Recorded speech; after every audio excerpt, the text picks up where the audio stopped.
കർത്താവിൽ പ്രിയ ദൈവമക്കളെ, ഈ ആഴ്ചത്തെ സാബത്ത് സ്കൂൾ പാഠ പഠനത്തിലേക്ക് നിങ്ങളേവരെയും സ്വാഗതം ചെയ്യുന്നു. നാം ഈ ക്വാർട്ടർ മുഴുവനായി പഠിച്ചുകൊണ്ടിരിക്കുന്നത് ദൈവവുമായുള്ള ബന്ധത്തിൽ ജീവിക്കുക എന്നുള്ള പാഠമാണ്. ഈ പാഠത്തിൻ്റെ 6ാമത്തെ പാഠമാണ് നാം ഇന്ന് ചർച്ച ചെയ്യുവാൻ കൊണ്ടും പോകുന്നത്. 6ാമത്തെ പാഠത്തിൻ്റെ തലവാചകം പ്രാർത്ഥനാ യോദ്ധാക്കൾ. ഈ പ്രാർത്ഥനാ യോദ്ധാക്കൾ എന്ന പാഠം ചർച്ച ചെയ്യുന്നതിന് 2 പാസ്റ്റർമാർ നമുക്ക് സ്റ്റുഡിയോയിൽ ഒപ്പമുണ്ട്. എന്നോടൊപ്പമുള്ളതായ അവരെ പരിചയപ്പെടുത്തുന്നതിന് മുൻപ് നിങ്ങളേവരെയും ഈ സാബത്ത് സ്കൂൾ പാഠ പഠനത്തിലേക്ക് സ്വാഗതം ചെയ്യുകയാണ്. ഞങ്ങളോടൊപ്പം അവസാനം വരെയും ആയിരിക്കുക. കഴിയുമെങ്കിൽ ഈ പഠനം നിങ്ങളുടെ സുഹൃത്തുക്കളും ബന്ധുക്കളും നിങ്ങളുടെ പരിചയക്കാരുമായി പങ്കുവയ്ക്കുവാനും ഞാൻ ദൈവനാമത്തിൽ നിങ്ങളോട് ആഹ്വാനം ചെയ്യുന്നു. നമുക്ക് സ്റ്റുഡിയോയിലുള്ളതായ പാസ്റ്റർമാരെ പരിചയപ്പെടാം. പാസ്റ്റർ രാജു ജോസഫ് ഇന്ന് ഞങ്ങളോടൊപ്പം ഉള്ളതിൽ അതിയായ സന്തോഷമുണ്ട്. പാസ്റ്ററെ ഈ 6ാമത്തെ പാഠം ചർച്ച ചെയ്യുന്നതിനായി സ്വാഗതം ചെയ്യുന്നു. പാസ്റ്റർ മഹേഷ് ഇന്ന് ഞങ്ങളോടൊപ്പം ഉള്ളതിൽ അതിയായ സന്തോഷമുണ്ട്. പാസ്റ്ററേയും ഇന്നത്തെ ചർച്ചയിലേക്ക് സ്വാഗതം ചെയ്യുന്നു. പ്രാർത്ഥന യോദ്ധാക്കൾ എന്ന പാഠത്തിൽ പ്രധാനമായും പ്രതിപാദിക്കുന്നത് വേദപുസ്തകത്തിൽ പ്രാർത്ഥനാ ജീവിതം നയിക്കുകയും ദൈവത്തിൽ വിജയം കണ്ടെത്തുകയും ചെയ്തതായ ചില വ്യക്തിത്വങ്ങളെ കുറിച്ചാണ്. പ്രത്യേകിച്ച് പഴയ നിയമ പുസ്തകങ്ങളിൽ പ്രാർത്ഥന വീരന്മാരായി നാം കാണപ്പെടുന്നതായ അനേകരുടെ കാര്യാദികൾ ഈ ക്വാർട്ടറിലുള്ളതായ പാഠത്തിൽ, പ്രത്യേകിച്ച് ഈ ആഴ്ചത്തെ പാഠത്തിൽ അത് പ്രതിപാദിക്കുന്നു. അവരുടെ പ്രാർത്ഥനാ ജീവിതം എങ്ങനെയായിരുന്നു, അവർ എപ്പോഴാണ് പ്രാർത്ഥിച്ചിരുന്നത്, അവർ എങ്ങനെ ഇരുന്നാണ് പ്രാർത്ഥിച്ചത്, ദൈവവുമായുള്ളതായ പ്രാർത്ഥനാ ജീവിതത്തിൻ്റെ ആവശ്യകത അവരിൽ എന്തായിരുന്നു എന്നുള്ളതിനെക്കുറിച്ചൊക്കെ പ്രതിപാദിക്കുന്നു. ഇന്ന് നമുക്ക് മനപ്പാഠവാക്യമായി നൽകിയിരിക്കുന്നത് സങ്കീർത്തനങ്ങൾ 116-ന്റെ 1-2. യഹോവ എൻ്റെ പ്രാർത്ഥനയും യാചനകളും കേട്ടതുകൊണ്ട് ഞാൻ അവനെ സ്നേഹിക്കുന്നു. അവൻ തൻ്റെ ചെവി എങ്കിലേക്ക് ചായ്ച്ചതുകൊണ്ട് ഞാൻ ജീവകാലമൊക്കെയും അവനെ വിളിച്ചപേക്ഷിക്കും. പാസ്റ്റർ മഹേഷ്, നാം നേരത്തെ പറഞ്ഞതുപോലെ തന്നെ പ്രാർത്ഥനാ വീരന്മാരുടെ ജീവിത ചര്യകളെക്കുറിച്ചാണ് നാം പ്രത്യേകിച്ച് ഇന്ന് നാം ചർച്ച ചെയ്യുവാൻ കൊണ്ടും പോകുന്നത്. നാം പഴയ നിയമ പുസ്തകത്തിൽ ദാനിയേലിൻ്റെ പുസ്തകത്തിൽ അനേക പ്രാർത്ഥനകളെക്കുറിച്ച് പറയുന്നുണ്ട്. പ്രത്യേകിച്ച് ദാനിയേൽ തന്നെത്താൻ ഒരു പ്രാർത്ഥനാ വീരനായിരുന്നു. എന്തുകൊണ്ടാണ് ദാനിയേൽ പ്രാർത്ഥിച്ചത്? എന്തിനു വേണ്ടിയാണ് ദാനിയേൽ പ്രാർത്ഥിച്ചത്? ദാനിയേൽ പ്രവചനം 2-ാം അധ്യായത്തിലേക്ക് കടന്നു വരുമ്പോൾ അവിടെ രാത്രിയുടെ യാമങ്ങൾ ദാനിയേലും സുഹൃത്തുക്കളുമായി ദൈവത്തിൻ്റെ സന്നിധിയിൽ പ്രാർത്ഥിച്ചു എന്ന് തിരുവചനം പറയുന്നു. അതിനുള്ള കാരണം ദാനിയേൽ പ്രവചനം 2-ാം അധ്യായം നോക്കുമ്പോൾ അവിടെ നെബൂഖദ്നേസർ രാജാവിന് വലിയൊരു ദർശനം ലഭിക്കുന്നു. ആ ദർശനം ലഭിക്കുമ്പോൾ രാജാവ് ആ ദർശനത്തെക്കുറിച്ച് മറന്നുപോവുകയും അതിൻ്റെ അർത്ഥം വിവരിക്കുവാൻ കഴിയാത്തതായിട്ടുള്ളൊരു സാഹചര്യം നിലനിൽക്കുന്നു. ഇനി എന്തുകൊണ്ട് ദൈവം രാജാവിന് ദർശനം നൽകിയെന്ന് ചോദിച്ചാൽ, ഭാവിയെക്കുറിച്ച് വിചാരപ്പെടുന്നതായിട്ടുള്ള ഒരു രാജാവായിരുന്നു നെബൂഖദ്നേസർ രാജാവ്.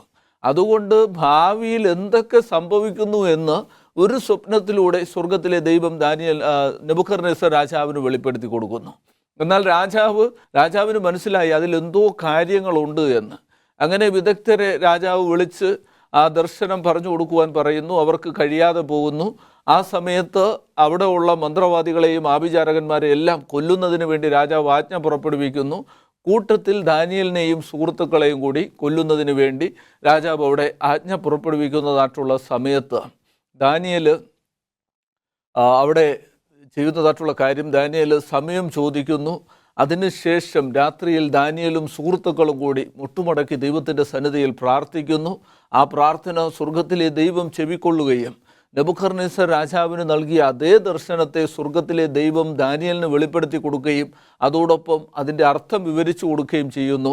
അങ്ങനെ ദാനിയേൽ രാജാവിൻ്റെ സന്നിധിയിൽ ഭാവിയിൽ ബാബിലോൺ സാമ്രാജ്യത്തിനും നെബൂഖദ്നേസർ രാജാവിനും എന്ത് സംഭവിക്കുമെന്നും അതിനുശേഷം കർത്താവായ യേശുക്രിസ്തുവിൻ്റെ വീണ്ടും വരവ് വരെ സംഭവിക്കുന്നതായിട്ടുള്ള കാര്യാദികളെക്കുറിച്ച് അവിടെ ദാനിയേൽ പ്രവാചകന് ദൈവം നൽകിയ ആ ദർശനത്തിലൂടെ പകർന്നു നൽകുന്നു.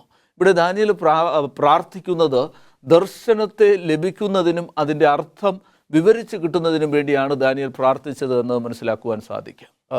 പാസ്റ്റർ, ദാനിയേലിൻ്റെ ധാരാളം പ്രാർത്ഥനകൾ വേദപുസ്തകത്തിൽ, പ്രത്യേകിച്ച് ദാനിയേലിൻ്റെ പുസ്തകത്തിൽ തന്നെ രേഖപ്പെടുത്തിയിട്ടുണ്ട്. അതിൽ 6ാമത്തെ അധ്യായത്തിൽ മറ്റൊരു പ്രാർത്ഥന രേഖപ്പെടുത്തിയിട്ടുണ്ട്. ദാനിയേൽ എന്തിനു വേണ്ടിയാണ് അവിടെ പ്രാർത്ഥിച്ചത്? അതിൻ്റെ പ്രതിഫലം എന്തായിരുന്നു?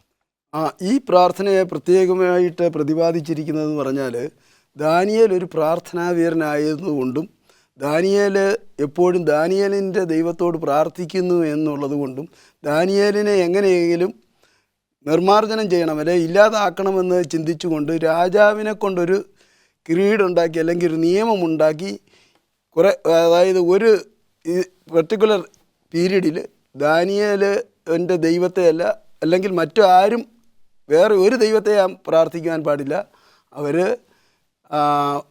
അതായത് അവിടുത്തെ ഫറവോനെ പ്രാർത്ഥിക്കണം എന്ന് ഉള്ളതായ ഒരു നിയമം ഉണ്ടാക്കുകയും ആ നിയമം പുറപ്പെടുവിച്ചു എന്ന് ദാനിയേൽ അറിഞ്ഞപ്പോൾ ദാനിയേൽ എന്താണ് ചെയ്തതെന്ന് ചോദിച്ചാൽ, ദാനിയേൽ താൻ പണ്ടായിരുന്നതുപോലെ തന്നെ താനായിരിക്കുന്ന മാളിക മുകളിൽ കയറിയിട്ട് യെരുശലേമിന് നേരെയുള്ളതായ കിളിവാതിൽ തുറന്നിട്ടിട്ട് താൻ പ്രാർത്ഥിക്കുന്നു.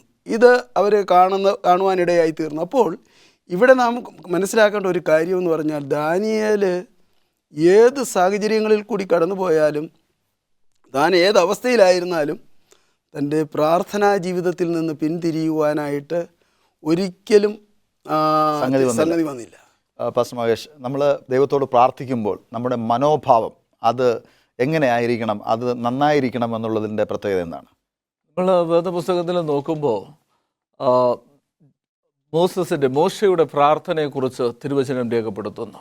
ഒരു സാഹചര്യത്തിൽ സ്വർഗത്തിലെ ദൈവം മോശയോട് പറയുകയാണ്, ഇസ്രായേൽ ജനങ്ങളെ പൂർണ്ണമായും നശിപ്പിച്ചുകൊണ്ട് മോശയുടെ പിൻതലമുറയെ വലിയൊരു ജാതിയാക്കുവാൻ പോകുന്നു എന്ന് സ്വർഗത്തിലെ ദൈവം മോശയ്ക്ക് വെളിപ്പെടുത്തുന്നതായിട്ടുള്ള സമയത്ത് മോശ ദൈവത്തിൻ്റെ സന്നിധിയിൽ താൻ നയിച്ചു കൊണ്ടുവരുന്നതായിട്ടുള്ള ജനത്തിന് വേണ്ടി നിലനിൽക്കുന്നതായിട്ട് കാണുവാൻ സാധിക്കും.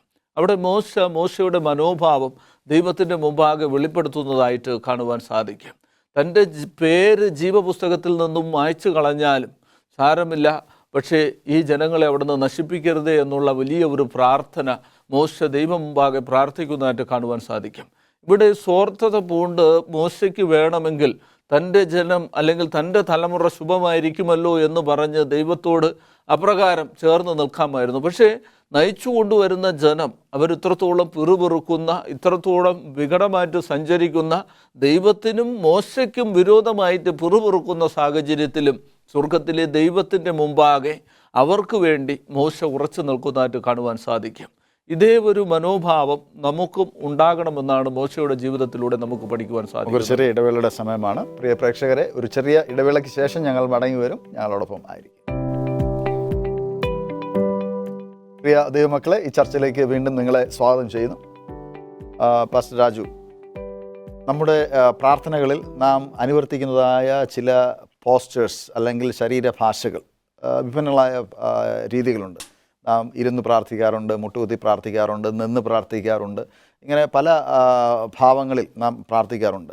വേദപുസ്തകത്തിൽ ഇതുമായി ബന്ധപ്പെട്ട് ഏതൊക്കെ ശരീരഭാവങ്ങൾ അല്ലെങ്കിൽ ഏത് പോസ്റ്ററിൽ നിന്ന് പ്രാർത്ഥിക്കുന്നതാണ് ഏറ്റവും നല്ലതാണ് എന്ന് വേദപുസ്തകം പറയുന്നത്? വേദപുസ്തകം പ്രത്യേകമായിട്ട് പ്രതിപാദിച്ചിട്ടില്ല ഇന്ന രീതിയിൽ നിന്ന് പ്രാർത്ഥിക്കണമെന്ന് അല്ലെങ്കിൽ ഇന്ന രീതിയിൽ പ്രാർത്ഥിക്കണമെന്ന്. എങ്കിലും വേദപുസ്തകം നാം പരിശോധിച്ചാൽ ഏതാണ്ട് 7-ൽ പരം വ്യത്യസ്ത രീതിയിലുള്ളതായ പ്രാർത്ഥനകൾ സംഭവിച്ചിട്ടുണ്ട്. ഒരു ഉദാഹരണം പറഞ്ഞാൽ, ലാസറിൻ്റെ കല്ലറയ്ക്കൽ കർത്താവായ യേശുക്രിസ്തു കടന്നുപോയി. അപ്പോൾ കർത്താവ് അവിടെ നിന്നുകൊണ്ടാണ് പ്രാർത്ഥിച്ചത്. അതേസമയത്ത് അതേ കർത്താവ് ഗത്സമന തോട്ടത്തിൽ പ്രാർത്ഥിച്ചപ്പോൾ മുട്ടുകുത്തി നിന്നാണ് പ്രാർത്ഥിച്ചത്. അതുപോലെ തന്നെ നമുക്ക് കാണുവാൻ സാധ്യമാകുന്നു വീണ് കിടന്ന് പ്രാർത്ഥിക്കുന്നത്. ദാവീദ് ദുഃഖത്തിലായി തീർന്ന സമയത്ത് തൻ്റെ മകന് വേണ്ടി പ്രാർത്ഥിച്ച സമയത്ത് രട്ടിലും വെണ്ണീറിലും ഇരുന്ന് സാഷ്ടാംഗം വീണ് കിടന്നാണ് പ്രാർത്ഥിച്ചതായിട്ട് വേദപുസ്തകം രേഖപ്പെടുത്തിയിരിക്കുന്നത്. അതുപോലെ തന്നെ കൈ ഉയർത്തി പ്രാർത്ഥിക്കുക, മുട്ടിമേൽ നിന്ന് പ്രാർത്ഥിക്കുക, അതുപോലെ തന്നെ കവിണ് വീണ് കിടന്ന് പ്രാർത്ഥിക്കുക. അങ്ങനെ പ്രാർത്ഥനയ്ക്ക് ഇന്ന രീതിയിൽ പ്രാർത്ഥിക്കണമെന്ന് പ്രത്യേകമായിട്ട് പ്രതിപാദിച്ചിട്ടില്ലാത്തെങ്കിൽ പോലും സാധാരണ നാം പ്രാർത്ഥിക്കുന്നത് മുട്ടിന്മേൽ നിന്ന് പ്രാർത്ഥിക്കും. അതുപോലെ തന്നെ നാം ഓരോരുത്തരും ഇരുന്നു കൊണ്ട് പ്രാർത്ഥിക്കും, അതുപോലെ തന്നെ നിന്നുകൊണ്ട് പ്രാർത്ഥിക്കും. അതൊരു യൂഷ്വൽ പ്രാക്ടീസസ് ആയിട്ട് നമ്മുടെ ഇടയിലുണ്ട്. എങ്കിലും മറ്റ് രീതിയിലുള്ളതായ പ്രാർത്ഥനകളൊന്നും ദൈവം സ്വീകരിക്കുന്നില്ല എന്ന് നമുക്ക് പറയാൻ കഴിയില്ല. അതൊക്കെയും ദൈവത്തിൻ്റെ സന്നിധിയിൽ സ്വീകാര്യത ഉള്ളതാണ്. അതുകൊണ്ട് പ്രാർത്ഥന എന്ന് പറയുന്നത് നാം ദൈവത്തിൻ്റെ സന്നിധിയിൽ നമ്മുടെ ഹൃദയങ്ങളെ തുറക്കുന്ന ഒരു അനുഭവമാണ്. അതുകൊണ്ട് ഏത് രീതിയിൽ എന്നുള്ളതല്ല. ഈ അടുത്ത കാലത്ത് ഇങ്ങനെ പ്രാർത്ഥന പ്രെയർ വാക്സ് എന്നൊക്കെ ഉള്ളതായ പ്രാർത്ഥനകളൊക്കെ വരുന്നുണ്ട്. പാസ്റ്റർ മഹേഷ്, ഈ പ്രാർത്ഥനകളുടെ പ്രധാന ആവശ്യം എന്ന് പറയുന്നത് നാം ദൈവസന്നിധിയിൽ എപ്രകാരം നമ്മുടെ മനോഭാവം കാണിക്കുന്നു എന്നുള്ളതാണ്. നമ്മുടെ ശരീരഭാഷയേക്കാൾ ഉപരിയായി നമ്മുടെ മനസ്സിൽ നമ്മുടെ താഴ്മയും വിനയവും എപ്രകാരം ദൈവത്തോട് കാണിക്കുവാൻ തക്കോണം സാധിക്കുമെന്നുള്ളതാണ് പ്രധാനമെന്നാണ് എനിക്ക് മനസ്സിലാക്കുവാൻ തക്കോണം സാധിക്കുന്നത്.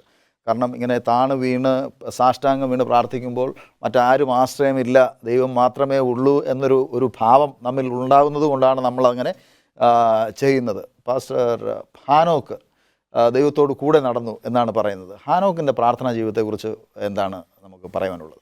തിരുവചനം ഹാനോക്കിൻ്റെ പ്രാർത്ഥനയെക്കുറിച്ച് പറയുന്നത് ഹാനോക്ക് ദൈവത്തോടൊപ്പം നടന്നു, ദൈവം എടുത്തുകൊണ്ട് പോയി എന്നാണ് തിരുവചനം പറയുന്നത്. ഹാനോക്ക് പ്രാർത്ഥനയെക്കുറിച്ച് വേദപുസ്തകം അധികം അങ്ങനെ പറഞ്ഞിട്ടില്ല എങ്കിലും ഹാനോക്ക് ഒരു പ്രാർത്ഥനാ ജീവിതമുണ്ടായിരുന്നിട്ടുള്ള ഒരു വ്യക്തിയാണ് എന്ന് കാണുവാൻ സാധിക്കും. കാരണം അതുകൊണ്ടാണ് തിരുവചനം പറഞ്ഞത് ഹാനോക്ക് ദൈവത്തോടൊപ്പം നടന്നു എന്ന്. ഇതിനെക്കുറിച്ച് എലൻ വൈറ്റ് പറയുന്നത് ഹാനോക്കിൻ്റെ ശ്വാസശ്വാസം പോലും ദൈവത്തെ സ്തുതിച്ചുകൊണ്ടുള്ളതായിരുന്നു, അല്ലെങ്കിൽ ദൈവത്തോടൊപ്പം ചേർന്നുള്ളതായിരുന്നു എന്നാണ് എലൻ വൈറ്റ് ഇതിനെക്കുറിച്ച് പറഞ്ഞിരിക്കുന്നത്. അപ്പോൾ ദൈവത്തോടൊപ്പം നടക്കുക എന്ന് പറഞ്ഞാൽ ദൈവഹിതപ്രകാരം ദൈവത്തിൻ്റെ ഇഷ്ടത്തിനനുസരിച്ച് ജീവിച്ചു, അതോടൊപ്പം തൻ്റെ ജീവിതത്തിൽ പ്രാർത്ഥനാ ജീവിതം കൃത്യതയോടെ ഹാനോക്കിനുണ്ടായിരുന്നു എന്ന് നമുക്ക് മനസ്സിലാക്കുവാൻ സാധിക്കും. ഹാനോക്കിൻ്റെ പ്രാർത്ഥനാ ജീവിതം അത് നമ്മെയും സ്വാധീനിക്കേണ്ടതാണ്. കാരണം നാം ഒരു സ്ഥലത്തിരുന്ന് മാത്രം പ്രാർത്ഥിക്കുകയല്ല, നമ്മുടെ ജീവിത കാലയളവ് മുഴുവനും നാം ദൈവത്തോട് പ്രാർത്ഥിക്കുകയും ദൈവവുമായിട്ട് നിരന്ന് പോകേണ്ടതുമായ അവസ്ഥയാണ്. പാസ്റ്റർ രാജു, നമ്മുടെ നാം പ്രാർത്ഥിക്കുമ്പോൾ നമുക്കൊരു പ്രത്യേക സ്ഥലം ആവശ്യമാണ്? ഒരിക്കലുമില്ല. പ്രാർത്ഥിക്കുക എന്ന് പറയുന്നത് ദൈവവുമായിട്ടുള്ള നമ്മുടെ അഭേദ്യമായ ഒരു ബന്ധത്തെയാണ് സൂചിപ്പിക്കുന്നത്. അതുകൊണ്ട് നാം ഏത് അവസ്ഥയിലായിരുന്നാലും നമുക്ക് പ്രാർത്ഥിക്കാം. നാം അതിന് മുൻപേ ചർച്ച ചെയ്തപ്പോൾ പറഞ്ഞ പോലെ തന്നെയാണ്.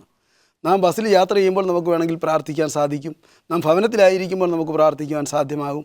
നാം നമ്മുടെ ജോലിസ്ഥലത്തായിരിക്കുമ്പോൾ നമുക്ക് പ്രാർത്ഥിക്കാൻ സാധിക്കും. അതുപോലെ തന്നെ നാം മറ്റുള്ളവരുമായി ഇടപെടുന്ന സമയത്ത് നമുക്ക് പ്രാർത്ഥിക്കുവാൻ സാധ്യമാകും. അതുകൊണ്ട് സ്ഥലകാല ബോധം എന്ന് പറയുന്നത് ഒന്ന് നമുക്കുണ്ട് എങ്കിൽ പോലും നാം ഓർത്തിരിക്കേണ്ടത് അവിടെ ഏത് അവസ്ഥയിലായിരുന്നാലും നമുക്ക് ദൈവത്തോട് പ്രാർത്ഥിക്കുവാൻ കഴിയുമെന്നുള്ളതാണ്. പത്രോസ് ദൈവത്തിൻ്റെ സന്നിധിയിൽ ഒരു പ്രാർത്ഥന കഴിച്ചു. മുങ്ങിത്താഴാറാകുന്ന സമയത്ത് ദൈവത്തോട് പറഞ്ഞു, ദൈവമേ, ലോർഡ് സേവ് മീ, എന്നെ രക്ഷിക്കണമേ. ഏറ്റവും ചെറിയ പ്രാർത്ഥനയായിട്ട് വേദോസ്തവത്തിൽ രേഖപ്പെടുത്തിയിരിക്കുന്നതാണ്. അത് ഒരുപക്ഷെ നാം ഈ പറഞ്ഞതായ പോസ്റ്ററും പൊസിഷനും ഒക്കെ നോക്കുകയാണെങ്കിൽ പത്രോസ് മുങ്ങിത്താഴ്ന്നു പോകും. പക്ഷെ അതിനു മുൻപ് ദൈവത്തോട് പ്രാർത്ഥിക്കുവാനുള്ളതായ ഒരു സമയം കണ്ടെത്തി പ്രാർത്ഥിച്ചു. ദൈവം അവൻ്റെ പ്രാർത്ഥന കേൾക്കുകയും അവനെ രക്ഷിക്കുകയും ചെയ്തു. പാസ്റ്റർ മഹേഷ്, നമുക്ക് എങ്ങനെയാണ് ഒരു പ്രാർത്ഥനാ ജീവിതം ഹാനോക്ക് ജീവിതം നയിച്ചതുപോലെ on a day to day life, നമ്മുടെ ഓരോ ദിവസത്തെ ജീവിതത്തിലും എങ്ങനെ ഒരു പ്രാർത്ഥനാ ജീവിതം നമുക്ക് നയിക്കാൻ സാധിക്കും? നമ്മുടെ പ്രാർത്ഥനാ ജീവിതം, പ്രാർത്ഥന എന്ന് പറയുന്നത് വളരെ ഇമ്പോർട്ടൻ്റ് ആയിട്ടുള്ളൊരു കാര്യമാണ്. നമുക്ക് വേദപുസ്തകത്തിൽ ഉടനീളം നോക്കുമ്പോൾ നമുക്ക് മനസ്സിലാക്കുവാൻ സാധിക്കും, നമ്മൾ ആഹാരം കഴിച്ച് നമ്മൾ ബലപ്പെട്ടിരിക്കുന്നത് പോലെ തന്നെ നമ്മൾ പ്രാർത്ഥന ഇല്ല എങ്കിൽ നമ്മുടെ ആത്മീക ജീവിതം തകർന്നു പോകുമെന്ന് കാണുവാൻ സാധിക്കും. കാരണം നമ്മൾ ദൈവവുമായിട്ട് ആശയവിനിമയം നടത്തുക, ദൈവത്തോടൊപ്പമായിരിക്കുക, ദൈവഹിതപ്രകാരമായിരിക്കുക എന്നതൊക്കെയാണ് പ്രാർത്ഥന കൊണ്ട് ഉദ്ദേശിക്കുന്നത്. അപ്പോൾ നമുക്ക് എങ്ങനെ ഒരു പ്രാർത്ഥനാ ജീവിതം നയിക്കുവാൻ സാധിക്കും? ഒന്നാമതായിട്ട് നമുക്ക് പേഴ്സണൽ പ്രെയർ, നമുക്ക് വ്യക്തിപരമായിട്ടുള്ള പ്രാർത്ഥനാ ജീവിതം നമുക്ക് ആവശ്യമാണ്. ദൈവവുമായിട്ട് ഒരു അഭേദ്യമായിരിക്കുന്ന ബന്ധം നമുക്ക് ആവശ്യമാണ്. പലരും പ്രാർത്ഥനയെ നമ്മുടെ ശ്വാസത്തോട് ഉപമിക്കുന്നതായിട്ട് കാണുവാൻ സാധിക്കും. അപ്പോൾ ശ്വാസം എടുക്കാൻ കഴിഞ്ഞില്ലെങ്കിൽ നമ്മൾ മരിച്ചു. അതുപോലെ തന്നെ വ്യക്തിപരമായിട്ട് നമുക്ക് ദൈവവുമായിട്ടൊരു ബന്ധം ഉണ്ടാകണം. രണ്ടാമതായിട്ട് നമ്മൾ നമ്മുടെ കുടുംബവുമായിട്ട് കുടുംബ പ്രാർത്ഥനകൾ ഉണ്ടായിരിക്കണം. ദൈവവുമായിട്ട് കുടുംബമായിട്ട് ഒരു പ്രാർത്ഥന ജീവിതം, ഒരു അനുഭവം ഉണ്ടായിരിക്കണം. അതുപോലെ തന്നെ നമ്മളായിരിക്കുന്ന സ്ഥാപനങ്ങളിൽ നമ്മൾ പ്രാർത്ഥനയുടേതായിട്ടുള്ള അനുഭവം ഉണ്ടായിരിക്കണം. നമ്മളായിരിക്കുന്ന ദേശത്തിന് വേണ്ടി നമ്മൾ പ്രാർത്ഥിക്കണം. അപ്പോൾ നമ്മളെ ദൈവം ഒരു ഉത്തരവാദിത്വം നൽകി ഈ ദേശത്താക്കിയിരിക്കുമ്പോൾ നമ്മൾ പ്രാർത്ഥനയിലൂടെ മാത്രമേ നമുക്കത് നേടിയെടുക്കുവാൻ സാധിക്കുകയുള്ളൂ. അപ്പോൾ പേഴ്സണലായിട്ടും ഫാമിലിയായിട്ടും അതുപോലെ തന്നെ നമ്മളായിരിക്കുന്ന നമ്മുടെ കൊളീഗ്സ്, സഹപ്രവർത്തകരായിട്ടൊക്കെയും പ്രകാരത്തിലൊരു പ്രാർത്ഥനയുടെ അനുഭവം ഏറ്റവും അനുഗ്രഹമേറിയതായിരിക്കും. പാസ്റ്റർ രാജു, മോശ ദൈവവുമായിട്ട് എപ്രകാരമാണ് ബന്ധപ്പെട്ടിരുന്നത്? മോശ ദൈവവുമായിട്ട് ബന്ധപ്പെട്ടിരിക്കുന്നത് നമ്മളെ വേദപുസ്തകം പരിശോധിക്കുമ്പോൾ ജനത്തെയും അവരുടെ നടത്തിപ്പിനെക്കുറിച്ചും വളരെ ജാഗരൂകതയുള്ളൊരു മനുഷ്യനായിരുന്നു. അവരുടെ ഒരു ചിന്താഭാരം ഉണ്ടായിരുന്നു. അതുകൊണ്ട് മോശ എപ്പോഴും ദൈവത്തിന് വേണ്ടി, ദൈവത്തോട് ആദ്യമേ തന്നെ മോശ ചോദിക്കുന്നൊരു കാര്യമുണ്ട്. നമ്മൾ പുറപ്പാട് പുസ്തകം അതിൻ്റെ 33-ാമത്തെ അധ്യായത്തിലേക്ക് കടന്നു വരുമ്പോൾ പറയുകയാണ്, ദൈവമേ, നിൻ്റെ സാന്നിധ്യം ഞങ്ങളോടുകൂടെ പോരണം. നീ ഞങ്ങളോടുകൂടെ വന്നില്ല എങ്കിൽ ഞങ്ങൾക്ക് മുൻപിലുണ്ടാകുന്ന പ്രതികൂലങ്ങളെ അതിജീവിക്കുവാൻ കഴിയുകയില്ല എന്ന് പറഞ്ഞുകൊണ്ട് പ്രാർത്ഥിക്കുന്നതും ദൈവം അവരോട് കൂടെ ഉണ്ടായിരുന്നു. അതുകൊണ്ടാണ് ദൈവം അവർക്ക് അഗ്നിസ്തംഭമായും മേഘസ്തംഭമായും അവർക്ക് എപ്പോഴും ദൈവീയ സാന്നിധ്യം അവരുടെ ഒപ്പം ഉണ്ടായിരുന്നതെന്ന് നമുക്ക് കാണുവാൻ സാധ്യമാകും. അതുപോലെ തന്നെ നമ്മൾ എന്താ പറയുക, ആവർത്തന പുസ്തകം 9-ാം അധ്യായത്തിലേക്ക് കടന്നു വരുമ്പോൾ അവിടെയും ഒരു പ്രാർത്ഥനയെക്കുറിച്ച് പ്രത്യേകം പറയുന്നു. സാർ, നമുക്കിതിനെക്കുറിച്ച് വീണ്ടും ചർച്ച ചെയ്യാം. ഒരു ചെറിയ ഇടവേളയുടെ സമയമാണ്. പ്രിയ പ്രേക്ഷകരെ, ഒരു ഇടവേളയ്ക്ക് ശേഷം ഞങ്ങൾ മടങ്ങും. പ്രിയ പ്രേക്ഷകരെ, ഈ ചർച്ചയിലേക്ക് നിങ്ങളെ വീണ്ടും സ്വാഗതം ചെയ്യുന്നു. പാസ്റ്റർ രാജു മോശയുടെ പ്രാർത്ഥനാ ജീവിതത്തെക്കുറിച്ചാണ് പറഞ്ഞ് തീർന്നില്ല. അതിനു മുൻപ് ഞാൻ ബ്രേക്കിന് പോയി. Pastor, you can continue. അവിടെ ഞാൻ രണ്ടാമത് പറഞ്ഞത് പുറപ്പാട് പുസ്തകത്തിലെ കാര്യം പറഞ്ഞതുപോലെ തന്നെ ആവർത്തന പുസ്തകത്തിൽ നമ്മൾ കാണുന്നു. അവിടെയും മോശ ഒരു വലിയൊരു വിപത്തിൽ നിന്ന് രക്ഷപ്പെടുത്തുന്ന ഒരു കാര്യമാണ്. കാരണം എന്താണെന്ന് ചോദിച്ചാൽ, അഹരോൻ ഒരു തെറ്റ് ചെയ്ത് ദൈവത്തിൻ്റെ ഹിതമല്ലാത്തൊരു പ്രവൃത്തി ചെയ്തപ്പോൾ അഹരോനെ നശിപ്പിക്കുമെന്നുള്ള ദൈവത്തിന് ഒരു തോന്നലുണ്ടായി. പക്ഷെ ദൈവത്തോട് പറയാണ്, അഹരോനെ നശിപ്പിക്കരുത്, അവനെ ഈ ജനത്തിൻ്റെ മുൻപിൽ നിലനിർത്തണം എന്ന് പറഞ്ഞുകൊണ്ട് അഹരോന് വേണ്ടി പക്ഷപാതം ചെയ്യുന്നതായി നമുക്ക് കാണുവാൻ സാധ്യമാകും. അപ്പോൾ മഹേഷ്, ഈ അഹരോനും മിറിയമിനും വേണ്ടി മോശ പക്ഷപാതം ചെയ്യുന്നതായിട്ട് വേദപുസ്തകത്തിൽ പറയുന്നു. പാസ്റ്റർ രാജു അത് പറയുകയും ചെയ്തു. എന്തിനാണ് മോശ അവർക്ക് വേണ്ടി പക്ഷപാതം ചെയ്തത്? വാസ്തവത്തിൽ അവർക്ക് ദൈവത്തിൻ്റെ ഇടപെടൽ ഉണ്ടാകട്ടെ, ദൈവത്തിൻ്റെ ഹിതം പോലെ ചെയ്യട്ടെ എന്ന് വിചാരിച്ച് മോശയ്ക്ക് മിണ്ടാതിരുന്നുകൂടായിരുന്നു? എന്തിനു വേണ്ടിയാണ് ദൈവം ആ ഒരു അവസരം, അല്ലെങ്കിൽ മോശ അതിനുവേണ്ടി പക്ഷപാതം ചെയ്തത്? ഇവിടെ നോക്കുമ്പോൾ നമുക്ക് കാണുവാൻ സാധിക്കും, ഇപ്പോൾ നമ്മൾ ആരെങ്കിലും ദ്രോഹിക്കുന്നുവെങ്കിൽ നമുക്കൊരിക്കലും അവർക്ക് വേണ്ടി പ്രാർത്ഥിക്കാൻ നമുക്ക് തോന്നത്തില്ല. അത് മാനുഷികമായിരിക്കുന്ന ഒരു കാര്യമാണ്. ഇവിടെ മോശയ്ക്കെതിരെയാണ് മിരിയം തിരിഞ്ഞിരിക്കുന്നത്, അതുപോലെ തന്നെ അഹരോനും. പക്ഷേ ആ സമയത്തും അവർക്ക് വേണ്ടി മോശ പ്രാർത്ഥിക്കുന്നതായിട്ട് കാണുവാൻ സാധിക്കും. കാരണം മോശയുടെ ദൈവം മോശയെ പഠിപ്പിക്കുന്നത് അതാണ്. നമ്മുടെ ക്രിസ്തു തന്നെ പറയുന്നു 70 വട്ടം ക്ഷമിക്കണം. അതുപോലെ തന്നെ ക്രിസ്തു പറയുന്നു, നിങ്ങൾ ശത്രുക്കൾക്ക് വേണ്ടിയും പ്രാർത്ഥിക്കണമെന്ന്. ഇത് മോശയുടെ ശത്രുക്കളല്ല എങ്കിൽ പോലും ആ സാഹചര്യത്തിൽ അതുപോലെയാണ് അവർ ആക്ട് ചെയ്യുന്നത്. പക്ഷേ ആ സാഹചര്യത്തിലും മോശ അവർക്ക് വേണ്ടി മധ്യസ്ഥ വഹിക്കുന്നതായിട്ട് കാണുവാൻ സാധിക്കും. അപ്പോൾ അത്രത്തോളം ആ തീഷ്ണതയുള്ളതായിട്ടുള്ള ഒരു വ്യക്തിയാണ് മോശ എന്ന് കാണുവാൻ സാധിക്കും. അല്ലെങ്കിൽ തൻ്റെ സഹോദരങ്ങളുടെ തെറ്റായ അനുഭവത്തിലും അവരെ മോശ ചേർത്ത് പിടിച്ച് അവരുടെ പാപങ്ങൾക്ക് വേണ്ടി ദൈവസന്നിധിയിൽ മധ്യസ്ഥ വഹിക്കുന്ന ഒരു മോശയെ നമുക്ക് കാണുവാൻ സാധിക്കാം. പാസ്റ്റർ രാജു, അതുപോലെ മോശ പലർക്കും വേണ്ടി മധ്യസ്ഥത വഹിച്ചു. ഇസ്രായേൽ ജനത്തിന് വേണ്ടി മധ്യസ്ഥത വഹിച്ചു. എന്തിനാണ് ഇസ്രായേൽ ജനത്തിനു വേണ്ടി മോശ പല ആവർത്തി, ഒരു പ്രാവശ്യമല്ല പല ആവർത്തി മധ്യസ്ഥത വഹിച്ചതായിട്ട് കാണുവാൻ സാധിക്കും? എന്തിനാണ് ഈ മധ്യസ്ഥത മോശ വഹിക്കുന്നത്? മോശയെ ദൈവം ആ ഒരു വലിയ ദൗത്യമാണ് ഏൽപ്പിച്ചത്. അല്ലെങ്കിൽ മോശയുടെ തിരഞ്ഞെടുപ്പ് തന്നെ ഈ ഇസ്രായേൽ ജനത്തെ വിളിച്ച് വേർതിരിച്ചു കൊണ്ടുവരിക എന്നുള്ളൊരു ദൗത്യമാണ്. ആ ദൗത്യം പൂർത്തീകരിക്കുക എന്ന് പറയുന്നത് എന്താണെന്ന് ചോദിച്ചാൽ, ദൈവം അവർക്ക് നൽകിയിരിക്കുന്നതായ അല്ലെങ്കിൽ അവർക്ക് നൽകുവാൻ പോകുന്നതായ ആ പ്രോമിസ് ലാൻഡിൽ അവരെ എത്തിക്കണം. ആ വാഗ്ദത്ത ദേശത്ത് എത്തിക്കുവാൻ വേണ്ടിയാണ്. മോശ അതിൽ നിന്ന് പിന്തിരിയുവാൻ നോക്കിയ സമയങ്ങളൊക്കെ നമുക്കറിയാം. പക്ഷേ മോശ അത് ഏറ്റെടുത്തപ്പോൾ ആ ദൗത്യം പൂർത്തീകരിക്കുക എന്നുള്ളത് മാത്രമാണ് ഒരു ലക്ഷ്യം. ആ ലക്ഷ്യത്തിൽ എന്തെല്ലാം പ്രതികൂലങ്ങളുണ്ടെങ്കിലും അതിൽ നിന്നൊന്നും പിന്തിരിയാതെ മുൻപോട്ട് പോവുകയും വേണം. അതേസമയം ദൈവം ഈ ജനത്തെ കൈവിടാതെ എപ്പോഴും അവർക്ക് പരിപാലകനായി കൂടെ ഉണ്ടായിരിക്കുകയും വേണം. അപ്പോൾ ഇതിൻ്റെ രണ്ടിൻ്റെയും ദൈവത്തിൻ്റെ മധ്യയും അതുപോലെ തന്നെ ജനത്തിൻ്റെ മധ്യയും ഒരു മധ്യസ്ഥനായിട്ട് പ്രവർത്തിച്ചു കൊണ്ടിരിക്കുകയാണ് മോശ. ആ ഒരു പ്രക്രിയയിലാണ് മോശ എപ്പോഴും, ജനം എപ്പോഴും പിറുപിറുപ്പുള്ള ജനമായിരുന്നു, എപ്പോഴും ദൈവത്തിനെ മറുത്ത് സംസാരിക്കുകയും പ്രവർത്തിക്കുകയും ചെയ്യുന്നവരായിരുന്നു. അവരെല്ലാ കാര്യങ്ങൾക്കും ദൈവത്തിന് എതിരെ സംസാരിക്കുന്നു. എന്നാൽ ആ സമയങ്ങളിലൊക്കെയും അതുകൊണ്ടല്ലേ മോശ പറയുകയുണ്ടായില്ലേ, ഈ ജനത്തെ ശിക്ഷിക്കുകയാണെങ്കിൽ ജീവപുസ്തകത്തിൽ എൻ്റെ പേരുണ്ടെങ്കിൽ അതുകൂടെ മായ്ച്ചു കളഞ്ഞേക്കാൻ പറഞ്ഞു. അത്രമാത്രം ഒരു പൂർണ്ണ സമർപ്പണമുള്ളതായ ഒരു ദൗത്യപൂർത്തീകരണത്തിന് വേണ്ടി ദൈവമേൽപ്പിച്ചതായ പ്രക്രിയ അത് ചെയ്തു തീർക്കുവാനുള്ളതായ ആ മനുഷ്യൻ്റെ വലിയ സമർപ്പണമാണ് നമ്മളതിൽ കൂടി കാണേണ്ടത്. പാസ്റ്റർ മഹേഷ്, മോശയെ നാം പഴയ നിയമത്തിൽ കാണുമ്പോൾ പുതിയ നിയമത്തിലുള്ള യേശു ക്രിസ്തുവിനെ പോലെ കാണുവാൻ തക്കോണം സാധിക്കും. നശിച്ചു പോകുന്നതായ മനുഷ്യർക്ക് വേണ്ടി കർത്താവായ യേശു ക്രിസ്തു വന്നതുപോലെ മോശ തൻ്റെ ജനത്തോടൊപ്പം ദൈവമക്കളോടൊപ്പം കഷ്ടത അനുഭവിക്കുവാൻ തക്കോണം തിരഞ്ഞെടുത്തിരിക്കുന്നു എന്ന് എബ്രായർക്ക് എഴുതിയ ലേഖനത്തിൽ പറയുന്നു. എങ്ങനെയാണ് നമുക്ക് മോശയെയും കർത്താവിനെയും താരതമ്യം ചെയ്യാൻ ഈ കാര്യത്തിൽ സാധിക്കുന്നത്? ഇവിടെ കർത്താവ് യേശുക്രിസ്തുവിൻ്റെ ക്രൂശ് മരണ വേളയിൽ കർത്താവ് യേശുക്രിസ്തു പ്രാർത്ഥിക്കുന്നു, പിതാവേ, ഇവർ ചെയ്യുന്നത് എന്നതെന്ന് അറിയായിക കൊണ്ട് ഇവരോട് ക്ഷമിക്കണമെന്ന്. ഇതേ ഒരു മനോഭാവം തന്നെ മോശയിൽ നമുക്ക് കാണുവാൻ സാധിക്കും. സ്വന്തം ജനം ദൈവത്തിനെതിരെ പിറുപിറുക്കുന്നു, അവരെ നയിച്ചു കൊണ്ടുവന്ന ദൈവത്തിനെതിരെ പിറുപിറുക്കുന്നു, ആ ദൈവത്തെ വിട്ടുകളഞ്ഞ് വിഗ്രഹാരാധനയിലേക്ക് സഞ്ചരിച്ചു പോകുന്നു, പലവിധമായിട്ടുള്ള തെറ്റുകളിലേക്ക് അവർ വീണു പോകുമ്പോഴും മോശയ്ക്ക് വേണമെങ്കിൽ റിസ്ക് എടുക്കാതെ മോശയ്ക്ക് മാറി നിൽക്കാം, ദൈവഹിതം നടക്കട്ടെ എന്ന് പറഞ്ഞ്. എന്നാൽ മോശ ഇവിടെ കർത്താവായ യേശുക്രിസ്തുവിൻ്റെ അതേ ഒരു മാതൃക പിന്തുടരുന്നതായിട്ട് കാണുവാൻ സാധിക്കും. ശരിക്കും മോശ മരുഭൂമിയിൽ കാണിക്കുന്നതായിട്ടുള്ള ആ മധ്യസ്ഥത എന്ന് പറയുന്നത് നമുക്ക് ഓരോരുത്തർക്കും വേണ്ടി പിൽക്കാലത്ത് കർത്താവായ യേശുക്രിസ്തു കടന്നു വന്ന് എന്താണോ ചെയ്യുവാൻ പോകുന്നത് അതേ ഒരു കാര്യം തന്നെ പ്രതീകാത്മകമായിട്ട് മോശയും ചെയ്യുന്നതായിട്ട് കാണുവാൻ സാധിക്കും. അവിടെ കർത്താവായ യേശുക്രിസ്തുവിലൂടെ അല്ലെങ്കിൽ ക്രിസ്തു ചെയ്യുവാനിരിക്കുന്ന കാര്യങ്ങളെ മോശ തൻ്റെ ജീവിതത്തിലൂടെ പ്രതിഫലിപ്പിച്ച് കാണിക്കുന്നതായിട്ട് കാണുവാൻ സാധിക്കും. കർത്താവായ യേശു ക്രിസ്തു വീണ്ടെടുപ്പുകാരനായി വരുന്നതിന് മുൻപ് ഇസ്രായേൽ ജനത്തിൻ്റെ വീണ്ടെടുപ്പുകാരനായിട്ടാണ് മോശയെ ദൈവം അയച്ചത്. മോശ ദൈവത്തോടു കൂടെ നടന്നു എന്ന് നമുക്ക് പറയുവാൻ സാധിക്കും. ഹാനോക്കിനെ കുറിച്ച് മാത്രമേ വേദപുസ്തകത്തിൽ അങ്ങനെ രേഖപ്പെടുത്തിയിട്ടുള്ളൂ എങ്കിൽ പോലും അതിനേക്കാൾ ശക്തമായി മോശ ദൈവത്തെ മുഖാമുഖം കണ്ട് നടക്കുന്നതായ ഒരു പ്രതീതി മോശയ്ക്ക് ഉണ്ടായിരുന്നു.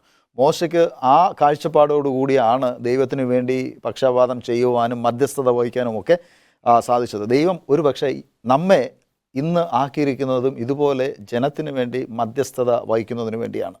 തീർച്ചയായിട്ടും മറ്റുള്ളവർക്ക് വേണ്ടി ദൈവത്തിൻ്റെ മുൻപിൽ നാം കരയുകയും പ്രാർത്ഥിക്കുകയും അപേക്ഷിക്കുകയും യാചിക്കുകയും ഒക്കെ ചെയ്യേണ്ടതായ ആവശ്യമുണ്ട്. ദൈവത്തിൻ്റെ വയൽ പ്രദേശത്ത് നമ്മെ ദൈവത്തിൻ്റെ മക്കളുടെ കാവൽക്കാരായി വച്ചിരിക്കുകയാണ്. കാവൽക്കാർ ഉറങ്ങിപ്പോകാതെ, കാവൽക്കാർ ഉത്തരവാദിത്വം ഏറ്റെടുത്തുകൊണ്ട് ഉത്തരവാദിത്വ ബോധമുള്ളവരായി നയിക്കുവാനാണ് ദൈവം നമ്മെ ഓരോരുത്തരെയും ആക്കിയിരിക്കുന്നത്. ഒരു കാര്യം കൂടി ആഡ് ചെയ്യട്ടെ, പൗരോഹിത്യം എന്ന് പറയുന്നത് തന്നെ ശുശ്രൂഷയാണ്. തീർച്ചയായിട്ടും.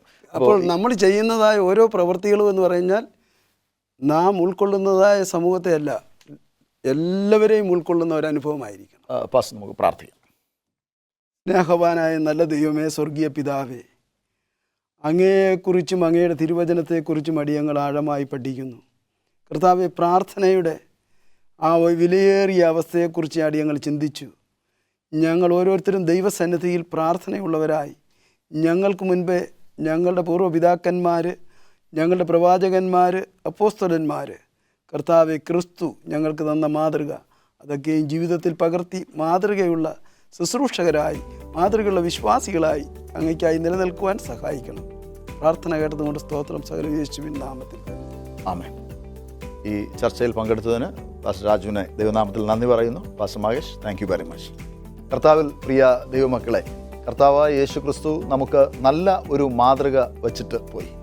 ആ മാതൃക പിൻപറ്റുവാൻ തക്കവണ്ണമാണ് ദൈവമക്കളാകുന്ന നമ്മെ ഏവരോടും ദൈവം ആവശ്യപ്പെടുന്നത്. ഒരു പ്രാർത്ഥനാ ജീവിതം നയിച്ച് ദൈവവുമായി ബന്ധത്തിലേർപ്പെട്ട് ജീവിപ്പാൻ ദൈവം നമ്മെ ഏവരെയും സഹായിക്കുമാറാകട്ടെ എന്ന് പ്രാർത്ഥിക്കുന്നു. God bless you.